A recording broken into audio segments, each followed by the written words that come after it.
Good morning. It's a pleasure to be here. I am going to talk to you about the 1122 program. The program started as the result of legislation, the National Defense Authorization Act for fiscal year 1994, which was contained section 1122. And this allowed state and local governments to purchase new law enforcement equipment for counter-drug activities. With the legislation that was passed in 2009, it has expanded the scope of the program to include homeland security and disaster recovery. And that is currently, since 2009, been piloted in 6 states in the country. And our expansion this summer, the national expansion, will be open to the rest of the country, where people actually have SPOCs authorized in their state, and I will talk to that in just a minute.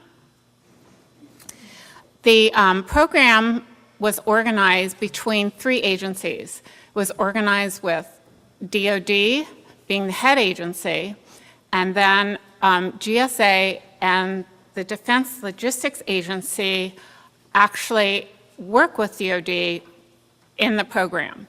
And the program itself is administered by the Army.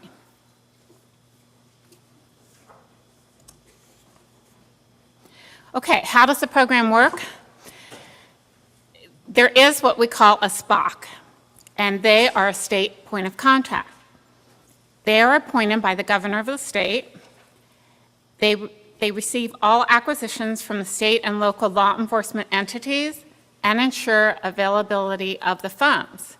So they're the focal point for the program, and they actually get with the law enforcement agencies and the other people who are going to be doing the ordering, and they're kind of the go-between. And they take the forms from the SPOC and they send it either directly to the contractor or to GSA for vehicle ordering.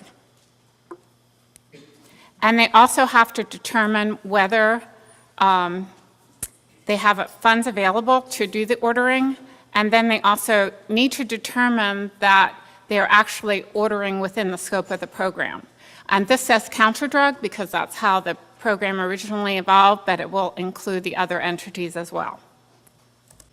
So they need to check with the appropriate ordering entity, and the DLA also has part of the program, and they designate the orders to the appropriate activity. What is the vendor's responsibility when selling products to the 1122 program? The vendors, they want to make sure that the SPOC, when they're ordering, is ordering under the appropriate SIN.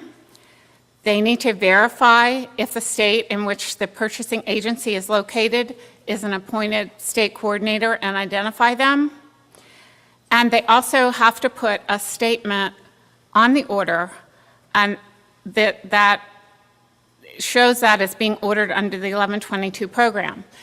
So in the future, that statement will also include homeland security and disaster recovery in there. It's important that as a vendor that information be on the order, because if the vendor is audited, that's one of the things that they look for. The law enforcement program provides items to its customers through 3 separate federal sources working in conjunction with justice. Again, it's a 3-part program. The Defense Logistics Agency has some items available. The Army is the administrator. And then GSA, our role is to keep a catalog on the website with items that are available. Some of the examples of the schedules that are included in the program are Schedule 56 and Schedule 84, which includes the total solutions for law enforcement, security, facility management systems, fire rescue, special purpose clothing, marine craft, and emergency disaster response. Another schedule that's offered is Schedule 56, which includes building materials, industrial services, and supplies, and some other items as well. Under Schedule 84, total solutions for law enforcement, security, facility management systems, fire rescue, special purpose clothing, marine craft, and emergency disaster response. Some of the items included are enforcement equipment, body armor, helmets, canine training and handling equipment, in-vehicle protection and restraint system, police bicycles, and other items. And again, with the expansion of the program, we're going to include new items, and this catalog is currently posted on our VSC website.